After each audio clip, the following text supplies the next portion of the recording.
Hello friends, good morning. Study with Devli में आपका स्वागत है।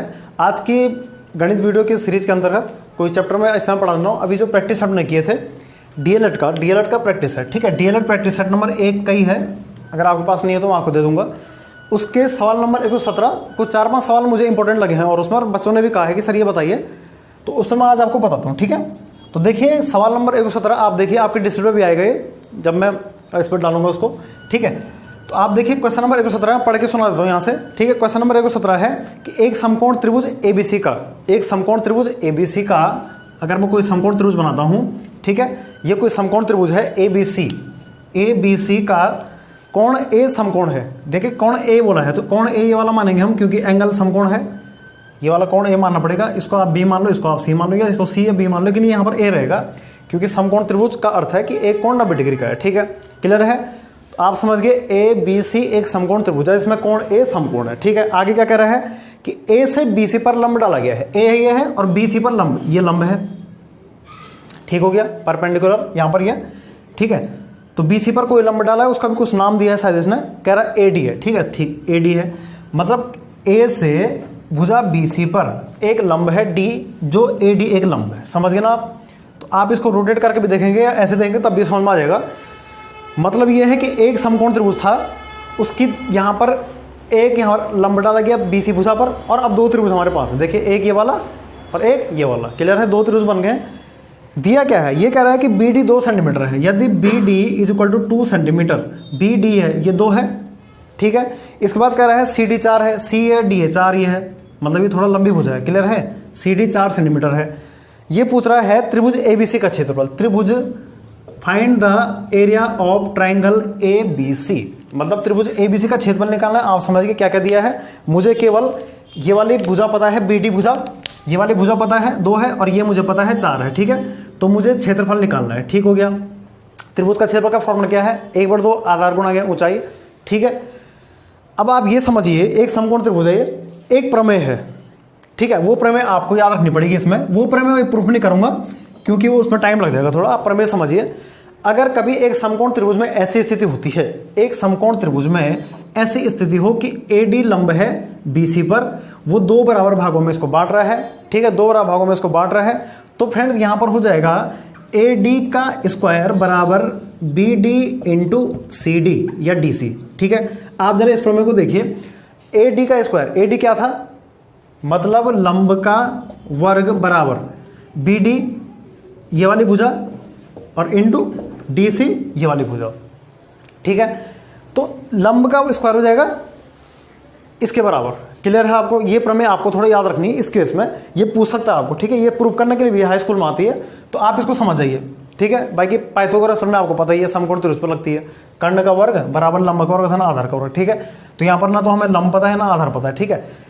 यहाँ पर अब पूछा है कि एरिया निकालना है। पूरे त्रिभुज का क्षेत्रफल निकालने की बात हो रही है। तो त्रिभुज का फॉर्मूला होता है, पहले इसको निकाल लेते हैं, सॉरी हाँ लंब निकाल लेते हैं। एडी लंब तो पता नहीं है ना, मैं लंब तो डाला गया है इस पे एडी, लेकिन एडी निकाल लेते हैं।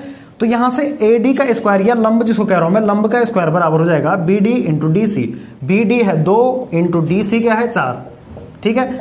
तो लंब का स्क्वायर हो जाएगा 4 दूनी 8, क्लियर हो गया। लंब का स्क्वायर कितना हुआ 8, और आगे हम यहां पर देखते हैं इसको। लंब का स्क्वायर 8 है तो लंब कितना होगा √8। कोई दिक्कत तो नहीं है, क्योंकि एक तरफ स्क्वायर हटता है दूसरा रूट लगता है। तो लंब √8 है, √8 आंसर आ गया हमारा। लंब केवल एरिया नहीं है। क्या √8 को हम ऐसा भी लिखते हैं 2√2, ठीक है।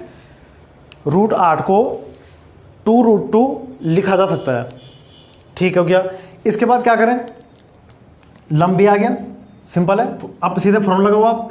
त्रिभुज का क्षेत्रफल होता है, इसका मान 2√2 यहां पर लिख दीजिए, ठीक है।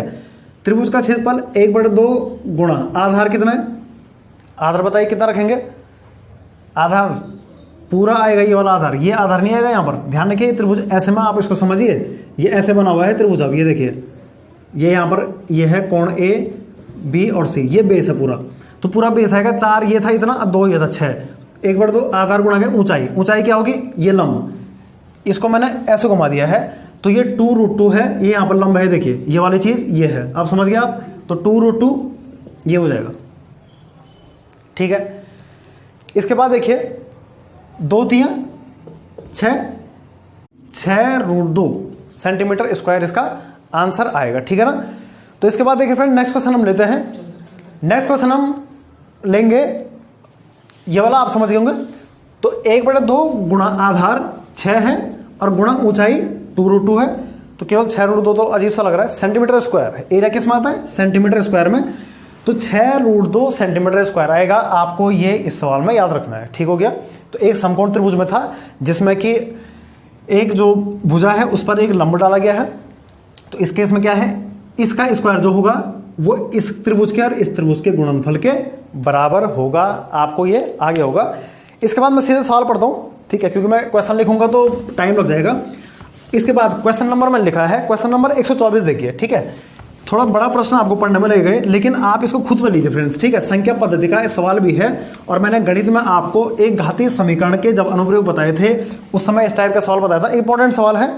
तो क्वेश्चन नंबर 124 देखिए, क्वेश्चन नंबर 124 कह रहा है, क्वेश्चन नंबर 124 क्या कहता है, ये कह रहा है कि किसी पार्टी में कुछ मित्रों ने पिकनिक में जाने का निर्णय लिया, ठीक है। मतलब पिकनिक पे जाना था किन्हीं दोस्तों ने, खुद पे लो आप, क्योंकि हम भी अगर घूमने जाते हैं तो क्या करते हैं, पैसे जमा करते हैं ना, इकट्ठे करते हैं कि पैसे एक लड़का इतना देगा, ठीक है, नॉट एक पे एक को ज़्यादा नहीं देना पड़ेगा, ठीक है। तो याद रखिए कि कोई दोस्त थे, कुछ मित्रों ने, अब कुछ की जगह क्या पता, हमें पता ही नहीं है, मान लेते हैं एक्स, मतलब कुछ मित्रों ने, मैं आपको खुद पे समझाऊंगा इसको, ठीक, क्योंकि ध्यान रखिए जो मैं सवाल ये आपको पढ़ा रहा हूँ अभी 124 नंबर का, ये द्विघात समीकरण का सवाल भी है, क्योंकि यहाँ पर एक्स स्क्वायर आ रहा है, ठीक है, जो कि परीक्षा में टाइम वेस्ट कर देगा आपका। तो कुछ मित्रों ने, सवाल पढ़ लेते पहले, कुछ मित्रों ने पिकनिक मनाने का निर्णय लिया और इस पर कुल 768 रुपये खर्च करने थे। मतलब उन्होंने कहा कि जितना भी दोस्त हैं, हमारा जो बजट है वो 768 रुपये ज़्यादा नहीं जाना चाहिए। मतलब होता है ना कि यार हम इतना घूमेंगे कि 2000 रुपये ज़्यादा ना लगे, तो ये फिक्स कर रखा है, मतलब 768 रुपये ही लगना चाहिए, क्लियर है।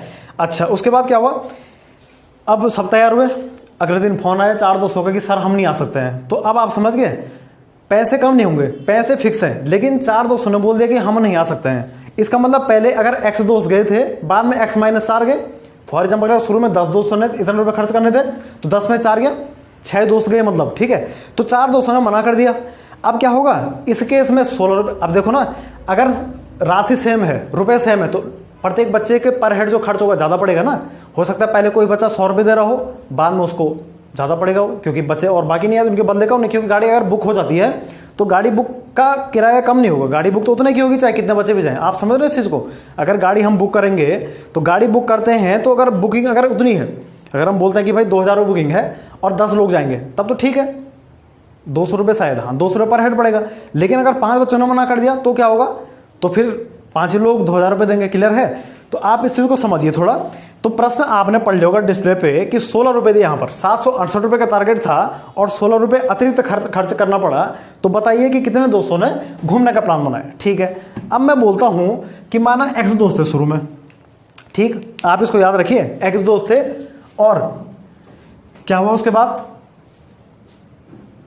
कुल रुपए कितने, 768 रुपये खर्च करना है। तो पर हेड मतलब प्रत्येक बच्चे पे कितने रुपए खर्च होंगे, 768 रुपये, 100 रुपये। अब ये कैसा है, आप खुद सोचिए, अगर हमारा कोई ग्रुप गया घूमने, 768 रुपये कुल हमारे कलेक्ट हुआ, तो मुझे कितने रुपए देने पड़ेंगे उसमें, एक्स से भाग देंगे ना, कि भाई अगर कुल मित्रों में से अगर मैं उसमें भाग दूं तो पर हेड का हिसाब निकल जाएगा।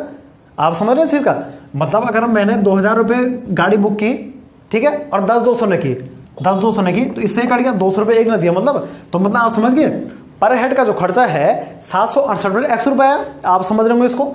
लेकिन क्या हुआ, 4 दोस्तों ने मना कर दिया, तो अब पर हेड कितना आएगा, 768 रुपये सेम है, पहले एक्स दोस्त गए और अब 4 दोस्त कम गए, तो इतना रुपए पर हेड मतलब प्रत्येक पे, क्लियर है। अब आप एक चीज समझिए, बाद में एक बच्चे को ज्यादा पैसे पड़ेंगे या पहले पड़ेंगे, बाद में पड़ेंगे ना, क्योंकि जो बच्चे नए हैं उनके बदले का भी तो वही देगा, क्लियर है आपको इस चीज का। अब क्या होगा, इसका मतलब यहां से सीधा है कि इसका मान जो है, जो मैं गोला कर रहा हूं, इसका मान इससे ज्यादा होगा। भाई हो सकता है पहले प्रत्येक बच्चे को 100 रुपये पड़ रहा होगा, अब क्या पता 120 रुपये देना पड़ रहा है उसे। आप समझ रहे इस चीज को, तो आप समझ गए। तो इसका मतलब ये जो राशि है वो इससे बड़ी है, ठीक है, आप इसको समझ गए ना। तो इसके बाद देखिए इसकी इक्वेशन कैसे बनेगी, ठीक है, इसकी इक्वेशन कैसे बनेगी, आप इस चीज को याद रखिए। इसकी इक्वेशन तो आप समझ गए इसका मान इससे ज़्यादा आएगा। क्यों आएगा आप रटेंगे नहीं बिल्कुल भी, क्योंकि पहले अगर 10 दोस्त जा रहे थे, बाद में 8 ही गए, 2 नहीं गए, तो उन 2 के बदले का भी तो 8 को वहन करना पड़ेगा ना खर्च। तो अब बढ़ गया, आप समझ गए। मतलब मैं कह सकता हूं कि 768/x-4 बड़ा है 768/x के। सिंपल है, समझने के लिए मैं बता रहा हूं आपको, ये बड़ा है, ग्रेटर देन है, क्योंकि ज़्यादा खर्च करना पड़ेगा। और 2 बच्चे और नहीं आएंगे तो और ज़्यादा खर्च, और अकेला जाएगा तो अकेला इतने रुपये खर्च करेगा। फिर अगर बोलेगा कोई नहीं आया, एक ही जाएगा, तो एक को 768 देने पड़ेंगे, और 10 लोग जाएंगे तो 10 लोग कम देंगे, क्योंकि बढ़ जाएगा पैसे। ठीक है, मतलब हिस्से हो जाएंगे। अब एक चीज़ ने बोली है, जब 4 बच्चे नहीं आए तो प्रत्येक को 16 रुपये एक्स्ट्रा पड़े हैं। पढ़ नहीं थे, क्योंकि फिर 4 बच्चे कम आए तो उनके बदले का भी उन्हें देना पड़ेगा। इसका मतलब ये हुआ, हमेशा बड़े में से हम छोटा घटाते हैं, इसका मतलब ये हुआ कि पर हेड जो 4 बच्चे कम गए उनमें से अगर मैं पहले जाने वाले बच्चों में अंतर देखूं, ये 16 रुपये का है। आपने अगर ये समझ लिया तो सवाल आपने कर दिया, ये है इसमें मेन समीकरण बन गई। ठीक है, जो बच्चे बाद में गए हैं और जो पहले प्लानिंग थी उनका डिफरेंस 16 रुपये है, इनको 16 रुपये एक्स्ट्रा देना पड़ा है। ध्यान रखिए आप, क्लियर है। मतलब ये आप मुझे पूछोगे कि सर ये इससे कितना बड़ा है, तो ये इससे 16 बड़ा है। ठीक, अब अगर मैं इसको सिंपल मेथड से करूं तो एलसीएम लेना पड़ेगा, जो कि x गुणा x स्क्वायर होगा, और आप इसको पेपर में 1 घंटे तक इसी को करोगे। ठीक है, लेकिन एग्जाम में इतना टाइम नहीं मिलता है आपको कि आप केवल इसी को करो। तो मेरे हिसाब से ऑप्शन से आप कीजिए। ठीक है, मैं आपको हिट एंड ट्रायल मेथड बता रहा हूं, मेरा मकसद यही था बताने का इसका। ऑप्शन नंबर 1 24 दिया है, फिर 12 दिया है, फिर 16 दिया है, और शायद चौथा ऑप्शन दिया है इसने 8। ठीक है, तो आप कुछ नहीं करो, यहां पर x का मान रख दो, ऑप्शन रख दो। ठीक है, तो आप एक चीज देखो, अगर मैं x से 24 रखता हूं, देखिए यहां पर x का मान रख दो सीधे, 24 में 4 गया 20, अब 20 से ये करता नहीं है, मतलब इन दोनों का अंतर 16 आना चाहिए, इनका मान रख के। क्लियर हो गया आपको, इन दोनों का अंतर 16 आना चाहिए। चेक करते हैं, अगर बाय द वे मैं यहां पर 20 रखता हूं, सॉरी 24 रखता हूं, 24 में से 4 गया 20, अब 20 से ये पूरी बार कटता नहीं है, 20 से कहां कटेगा पूरी बार, इसका मतलब इन दोनों के अंदर 16 आने की गुंजाइश कम है। अगर हम 12 रखता हूं तो रखिए 12, 768/12 में 4 गया 8, 12 में से 4 गया 8 हुआ ना। ठीक है, माइनस 768/8 बराबर 16, मतलब इनका डिफरेंस 16 आना चाहिए। ठीक है, तो चेक करते हैं, 8 से काटिए इसको, तो 8 से कटेगा ये, चेक कर दीजिए, 8 9 72 होता है, 72 कितना बचा 4, 8 से 48 96 आया। ठीक है, माइनस 8 से कटेगा, कितना बार कटा 96 बार कट गया, 96 के 0 होता है, लेकिन ये 16 आना चाहिए। तो आप समझ गए 12 से भी ये संतुष्ट नहीं हो रहा है। ठीक है, इसके बाद क्या है 16, ऑप्शन नंबर 3 16 कह रहा है, ये चौथा ऑप्शन है। ठीक है, 16 ऑप्शन है।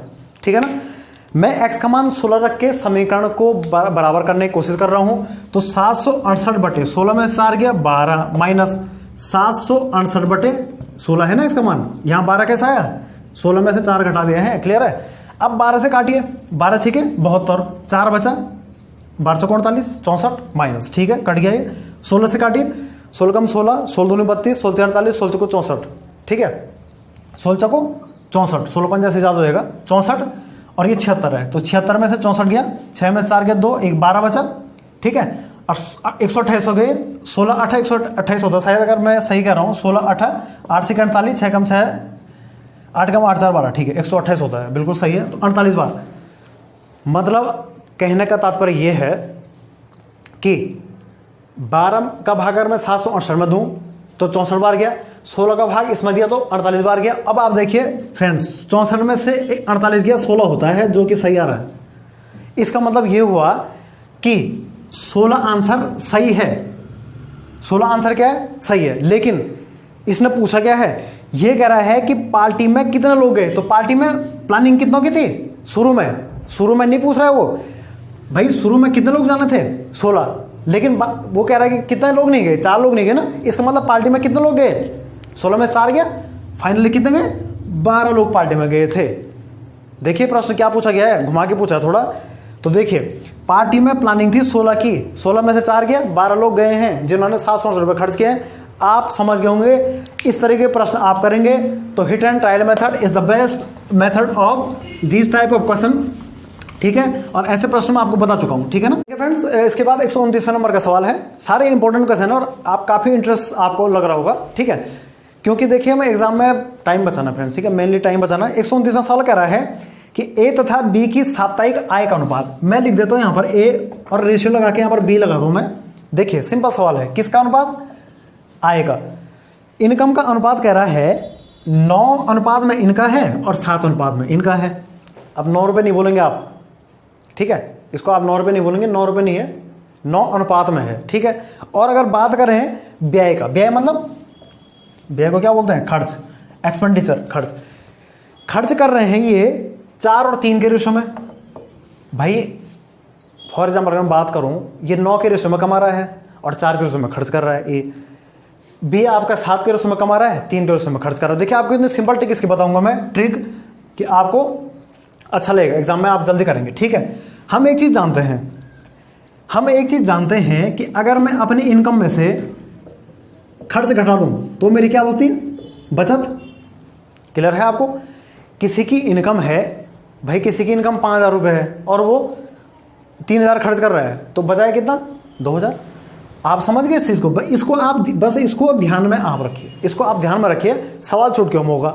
अब देखिए मेरे पास की एक ट्रिक है, आगे पढ़ लेते, लेकिन वो कह रहा है कि यदि यहाँ पर सप्ताह की बात हुई है उसको हम देख लेंगे, यदि दोनों व्यक्ति हर सप्ताह 200 रुपये बचाते हैं, एक चीज यहां पर कॉमन है कि 200 रुपये एक हफ्ते में ये बचा रहा है और 200 रुपये एक हफ्ते में ये बचा रहा है। मतलब इनके बचाने का जो बचाने के रुपए है राशि एक ही है, भले खर्च और इनकम अलग हो सकती है लेकिन वो सेम बचा रहे हैं। अब देखिए कितना मजेदार सवाल है ये।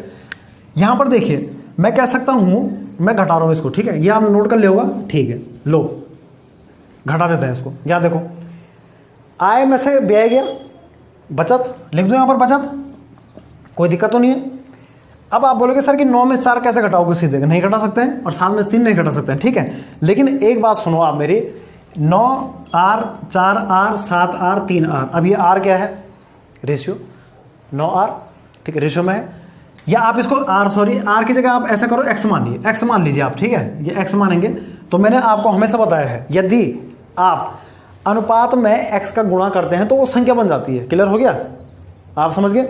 मतलब मैं बोलूंगा कि मेरी और राम की आय का अनुपात है 9:2, तो मतलब मैं कह सकता हूं मेरी आय 9x है और राम की 2x है, ठीक है। तो x का गुणा करके क्या हो जाता है, अनुपात को संख्या बना सकते हैं हम। अब आप ये कह सकते हैं कि सर a की आय 9x है, अब x कुछ भी हो सकता है, अब वो x सभी के लिए कॉमन है, ठीक है। x वो बड़ी से बड़ी संख्या है, बाद में इसको काट के इतना अनुपात दे देगी, ठीक है। अब आप बोलोगे सर x क्यों माना, x है क्या, तो x वह HCF है, वो हाईएस्ट कॉमन फैक्टर है जो इन दोनों को काट के बाद में ये अनुपात प्रदान करता है, ठीक है।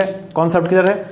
अब क्या होगा, एक ट्रिक है, लेकिन मेरी जो वो ट्रिक है यहां पर नहीं लग रही है। क्यों नहीं लग रही है, देखिए होता क्या है, 9 में से 4 गया 5 और 7 में से 3 गया 4। अगर इनका डिफरेंस सेम होता तो तब मैं सीधे 200 रखता, क्योंकि बराबर बचा रहे हैं, अच्छी बात है कि 200 यही बचा रहा है, ये बचा रहा है। लेकिन आप देख रहे होंगे कि मैं आय में से खर्च घटा रहा हूं, तो 9 में से 4 गया 5x हो रहा है, और मैं बी के लिए आय में से खर्च घटा रहा हूं, 7 में से 3 गया 4 हो रहा है, जो कि अलग अलग आ रहा है, ठीक है। तो एक काम कर लेते हैं, रेशियो में समान कर रहा हूं। मैं क्या कर रहा हूं, रेशियो का अंतर समान करने की कोशिश कर रहा हूं। तो आप देखिए मैं ये चाह रहा हूं कि इनका डिफरेंस बराबर है, समझ गए आप, जैसे कि 200 रुपये बचा रहे हैं, ये बराबर है, तो मैं चाह रहा हूं कि इनका डिफरेंस बराबर है। अब क्या होगा, ध्यान रखिए जरा इसका, यहां पर गौर से देखिए, अगर डिफरेंस सेम होता, बाय द वे यहां पर 3 नहीं होता, यहां पर 9 में से 4 गया 5 और यहां पर मैं करता 12 फॉर एग्जांपल, तो 12 में 7 गया 5, 9 में 4 गया 5, तब तो ठीक था। लेकिन एक चीज ध्यान रखिए, यहां पर क्या दिया इसने, 3 था, यहां पर अंतर बराबर नहीं आ रहा। अब क्या होगा, एक चीज ध्यान दो, मुझे क्या करना है, यहां पर अनुपात ऐसा बनाना है कि इनका डिफरेंस जो है बराबर हो जाए। देखिए 9 और 7 का अंतर कितना है, यहां पर 2 है, इस 2 गुणा नीचे कर देंगे इन दोनों के साथ, और 4 और 3 का अंतर 1 ही होता है, 1 का गुणा कर देंगे ऊपर।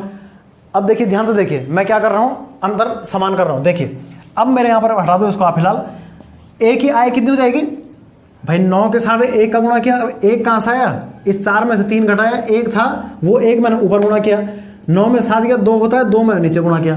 अब सुनो, 1 की आय कितनी आई, 9x 1 जा 9x, ठीक है, और 7x 1 जा 7x, ये b की है, तो इस पर तो कोई फर्क नहीं पड़ा, ये तो एज इट इज है, ये तो सेम हो गया ना, ठीक है, लेकिन नीचे फर्क पड़ेगा, ठीक है। नीचे क्या होगा, जो इनकी खर्च का जो रेशियो था हमारे पास, जो संख्या बन गई थी बाद में, देखिए वो क्या होगा, 4 दूनी 8x, रेशियो तो मतलब आइए आप, क्योंकि x हो गया गुणा 3 दूनी 6x। अब बोलोगे सर ये 2 कहाँ से आया, ये 2 कहाँ से आया, 9 में से 7 गया 2, उसका मैंने गुणा किया नीचे, 4 में से 3 गया 1, उसका गुणा ऊपर, तो ऊपर तो कुछ खास फर्क नहीं पड़ा, ये तो सेम है, लेकिन नीचे फर्क पड़ गया। अब देखिए फ्रेंड्स, ज़्यादा अंतर सेम हो गया, यहाँ 9 में से 8 गया 1, 7 में 6 गया 1। क्लियर हो गया मैं क्या बताना चाह रहा था आपको, ठीक है। तो अब आप ये समझिए, अंतर सेम हो गया और बचा भी सेम रहे, मतलब 200 रुपये ये भी बचा रहा है, 200 रुपये बचा रहा है, सिंपल है। इसका मतलब मैं कह सकता हूं आय माइनस खर्च बराबर बचत, आय माइनस खर्च, ये तो बराबर बचत, 200 रुपये बचाएगा ना। अब चाहे ये बचाए ये बचाए, एक ही बात है, दोनों के लिए सेम ही आएगा वो।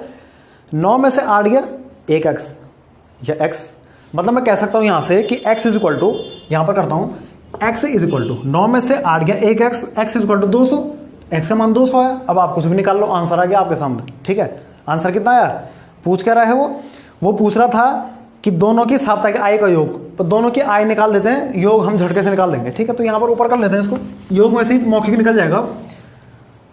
तो आय का योग कितना होगा, 9 दूनी भाई a की आय कितनी है, 9x है, मतलब 9 गुणा के 200 मतलब 1800, तो a कमाता है, और b की आय है 7x, मतलब 7 गुणा के 200 मतलब 1400।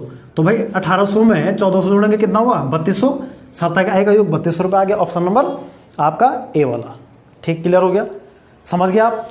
अगर अंतर सही होता तो ठीक था, लेकिन मुझे इतना करना पड़ेगा बस, बाकी इसमें कुछ खास टाइम लगेगा। दूसरे मैं आपको गारंटी दे रहा हूं कि अन्य मेथड आपको लंबे हो सकते हैं, ठीक है। ये मेथड बेस्ट मेथड है अनुपात समानुपात प्रश्नों को करने का, और ये कभी कभार एज वाले प्रश्नों में बनता है, ठीक है। रेशियो प्रोपोर्शन इंपॉर्टेंट टाइप है, ठीक है, एग्जाम के पॉइंट ऑफ व्यू।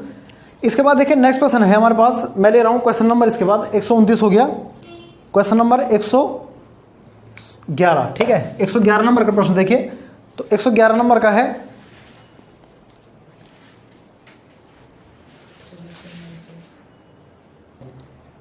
तो इसके बाद देखिए 140 नंबर का, 111 नहीं 40 नंबर का सवाल है, वर्गमूल पूछ रहा है, ठीक है। ये भी प्रश्न काफी बच्चों ने पूछा था। आप टाइप समझ जाएंगे तो आप संख्या बदल के कुछ भी कर सकते हैं, ठीक है। आपको संख्या बदल के आप कर सकते हैं। इसका वर्गमूल पूछ रहा है, ठीक है, या मैं इसको ऐसे भी कह सकता हूं, कोई दिक्कत नहीं है, ठीक है। तो कोई नहीं, अंडरवुड बाद में लगा लेंगे। तो इस प्रकार के वर्गमूल कैसे करें, अब संख्या यहां पर कोई भी उससे फर्क नहीं पड़ता है। तो देखिए एक नियम है हर का परिमेयकरण, ऐसे प्रश्नों में पहले सबसे पहले हर का परिमेयकरण करते हैं, ठीक है, कॉन्जुगेशन से गुणा करते हैं। अब ये परिमेयकरण क्या हुआ, ठीक है। परिमेयकरण का अर्थ ये है कि जो हर में संख्या है उसका हम ऊपर नीचे गुणा करें, लेकिन चिन्ह बदल देंगे। देखिए कैसे, अंश में तो ये है, ये आपको भी दिख रहा है, हर में ये है, ये तो सेम हो गया, ठीक है। अब करना ये है कि ऊपर गुणा करेंगे √3 प्लस √2 से, और नीचे गुणा करेंगे √3 प्लस √2 से।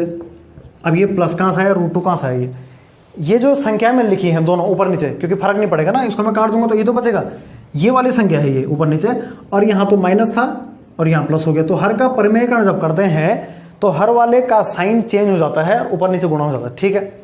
मतलब अंश में गुणा कर दिया मैंने, इससे कुछ खास फर्क नहीं पड़ेगा। अब क्या करेंगे, a प्लस बी, इसको मैं अगर a मान लेता हूं, सिंपल सा है, कंजुगेशन से गुणा कर रहा हूं, संयुग्मीकरण भी कहते हैं इसको, संयुग्मीकरण, ठीक है। ये मैं a मान ले रहा हूं, इसको मैं b मान लेता हूं, तो ये भी a होगा ये b होगा, सेम है। तो a प्लस बी और इंटू a प्लस बी, तो a प्लस बी का होल स्क्वायर, ऊपर तो a प्लस बी का होल स्क्वायर फॉर्म बन रही है, तो या मैं इसको कह सकता हूं कि ऐसा बन रहा है, ये लो भाई a plus B into a plus B है ना, a plus B whole square. अब आगे क्या है, नीचे क्या है, देखिए a minus B into a plus B, तो बीजगणित का फॉर्मूला है a plus B into a minus B बराबर होता है a square minus B square. तो a square minus B square, root भी लगाएंगे यहां पर, आप देखिए √3 को मैंने a माना हुआ है, ठीक है। देखिए आप, सिंपल सवाल है।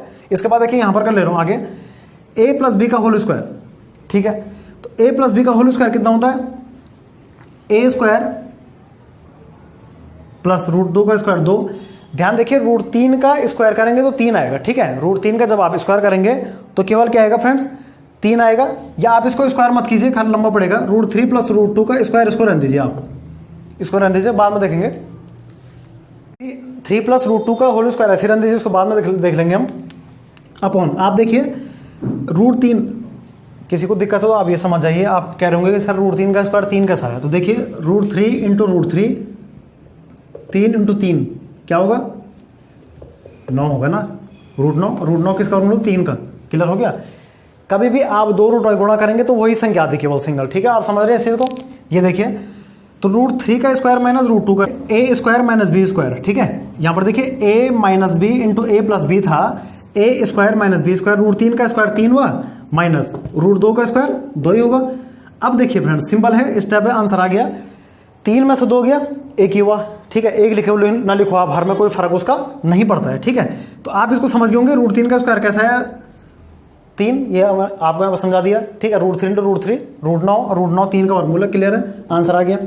आप क्या करेंगे रूट 3 प्लस रूट 2 का होल स्क्वायर तो ऐसे रहने दो, और बटे में 1 है यहाँ पर तो 1 आप छोड़ दो, आंसर में से आ गया है। लेकिन यहाँ पर क्या पूछा था, वर्गमूल पूछा है, तो वर्गमूल के लिए आप क्या लगा देते हैं, रूट लगा देना आप, वर्गमूल के रूट लगाते हैं। अब क्या होना है, इस स्क्वायर से ये वर्गमूल हट जाएगा, इस स्क्वायर से वर्गमूल हट जाएगा और आपका वर्गमूल आ जाएगा ये, बस सिंपल है, ठीक है। तो ऑप्शन नंबर अगर बात करें तो ऑप्शन नंबर ए मुझे दिख रहा है, ए दिख रहा है। क्लियर हो गया ना। तो ये फ्रेंड्स आंसर आ गया। इसका वर्गमूल पूछा था, वर्गमूल में देखिए यहाँ पर रूट लगाना था ये, ठीक है। तो ये मैंने अब लगाया था, और ये स्क्वायर से आप बोलेंगे कि स्क्वायर कहाँ गया, तो स्क्वायर से रूट हटा यहाँ पर, तो आंसर हमारा आ गया है, ठीक है। उम्मीद है आप ये टाइप भी समझ गए होंगे, ठीक है। अगर आपको ये नहीं आएगा तो आप कमेंट बॉक्स में लिखिए, ठीक है। इसके हम और प्रश्न भी करेंगे। तो देखिए इसके बाद एक प्रश्न है, नेक्स्ट क्वेश्चन। तो इसके बाद देखिए क्वेश्चन नंबर 139 139 कह रहा है रूट 6 ये रूट 6, ठीक है, बीच में प्लस का साइन लगा हुआ है, ठीक है ना। इसका मान निकालना है, ठीक है। कहां तक निकालना है, अनंत तक, ठीक है ना। क्वेश्चन नंबर 139 है, अनंत तक इसका मान निकालना है। यहां पर प्लस भी लगा लेंगे आप, ठीक है। तो इसको कैसे करें जाए, ठीक है, इसको कैसे करें, तो आप इसको एक चीज ध्यान देना फ्रेंड, इसमें एक ट्रिक भी है मेरे पास, ठीक है। इसका फॉर्मूला भी है। फॉर्मूला क्या है, 1 plus under root 4a plus 1/2। एक फॉर्मूला तो ये है, यहाँ पर a का मान 6 आ जाएगा।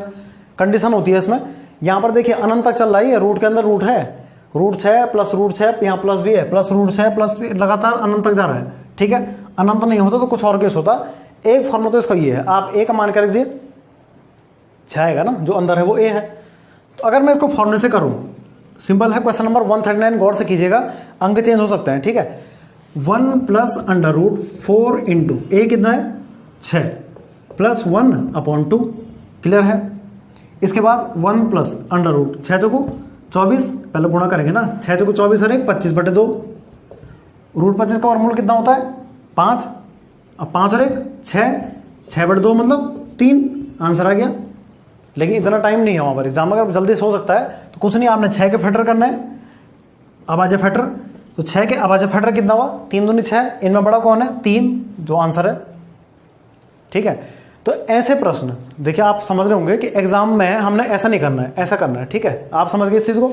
अगर यहाँ पर 42 होता तो 42 होता 6 गुणा के 7, मतलब छोटा से छोटा फैक्टर करेंगे, ठीक है ना। 14 3 भी होता है 42, लेकिन तब 7 आता, आप समझ रहे हैं। तो 6 में हमने 3 दूनी 6 किया और केवल 3 आंसर निकाला, ठीक है ना। तो इसके बाद देखेंगे नेक्स्ट सीरीज हम करेंगे फ्रेंड्स। अगर आपको वीडियो पसंद आए तो इसे लाइक शेयर सब्सक्राइब कीजिए। अगली वीडियो में सेट 2 के साथ कुछ इसके प्रश्न हम करेंगे, आप पूछिएगा कमेंट में। Thank you.